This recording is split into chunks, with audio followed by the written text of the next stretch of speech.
Jangan dibilang pemerintah tuh bawaan DPR, bukan. Bapak, Udahlah, pokoknya Rabu saya datang. Kemarin yang ngomong-ngomong agak keras tuh supaya datang. Menteri termasuk juga Menko, Pak. Ya. Yang memperoleh dokumen atau keterangan dalam rangka pelaksanaan tugasnya menurut undang-undang ini wajib merahasiakan dokumen atau keterangan tersebut.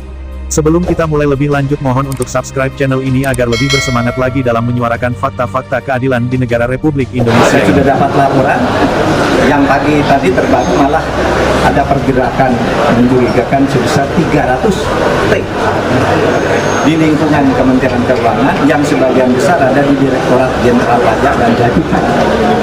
Itu yang hari ini. Menteri Koordinator Bidang Politik, Hukum, dan Keamanan Mahfud MD menantang Komisi 3 DPR untuk tak lagi mengubah jadwal rapat untuk membongkar kasus transaksi janggal di Kementerian Keuangan senilai 349 triliun rupiah.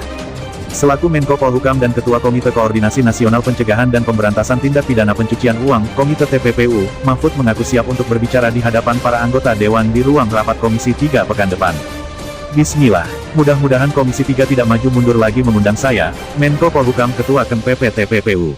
Saya sudah siap hadir, kata Mahfud melalui akun Twitter @mohmafum, Minggu tanggal 26 Maret tahun 2023.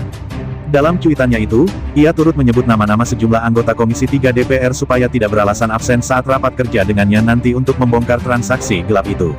Ia diagendakan rapat dengan Komisi 3 pada Rabu, tanggal 29 Maret tahun 2023. Saya tantang Beni Harman juga hadir dan tidak beralasan ada tugas lain. Begitu juga Arteria dan Arsul Sani. Jangan cari alasan absen, ungkap Mahfud. Mulanya rapat Komisi 3 dengan Mahfud terkait ini dijadwalkan pada Senin, 20/3, namun diundur menjadi Jumat 24/3 dengan alasan kecocokan jadwal yang belum ketemu. Kini rapat itu diundur lagi karena Jumat lalu merupakan hari fraksi, sehingga ditetapkan menjadi tanggal 29 Maret tahun 2023. Mahfud dalam cuitannya itu turut menautkan berita mengenai sikap Beni Harman yang menantikan kehadiran Mahfud di Komisi 3 untuk menjelaskan transaksi 349 triliun rupiah yang diduga terkait tindak pidana pencucian uang TPPU.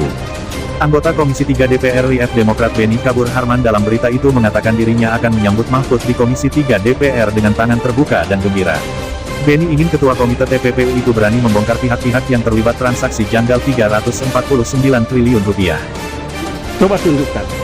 Ya, sebab kalau tidak, Bapak Ibu yang saya banggakan dan saya hormati, Saudara Menko Polhukam dan Anda juga sebetulnya punya niat politik yang tidak sehat. Ya, mau memojokkan Kemenkeu atau sejumlah tokoh di Kemenkeu. Itu yang saudara lakukan. Itu yang saudara lakukan. Coba tunjukkan ke saya. Saat rapat Pasal kerja mana? dengan Kepala PPATK Ivan Yustiavandana yang juga merupakan Sekretaris Komite TPPU pada Selasa, tanggal 21 Maret tahun 2023, Beni sempat menyebut Ivan dan Mahfud memiliki niatan politik yang tidak baik karena mengungkap ke publik angka yang sebetulnya baru berupa data intelijen.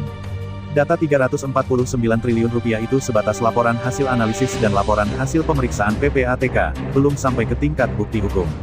Saat itu, Beni sempat mencecar Kepala PPATK untuk mengungkap aturan perundang-undangan mana yang membolehkan PPATK mengungkapkan laporan itu ke Mahfud.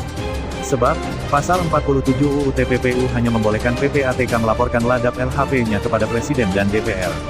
Saudara Menko Polhukam dan Anda juga sebetulnya punya niat politik yang tidak sehat ya. Mau memojokkan Kemenkeu atau sejumlah tokoh di Kemenkeu. Itu yang saudara lakukan. Coba tunjukkan ke saya pasal mana. Tutur Beni kala itu. Dari kesimpulan keterangan Mahfud maka Mahfud MD siap membuktikan dan mengusut tuntas transaksi gelap 349 triliun yang berada di Kementerian Keuangan Pajak dan Bea Cukai dan melayani pertanyaan DPR Komisi 3. Jangan ada yang absen para DPR, tutur Mahfud. Salam dari Detektif Pancasila, semoga Indonesia bersih dan menjadi adil dan makmur. Sampai jumpa di video berikutnya.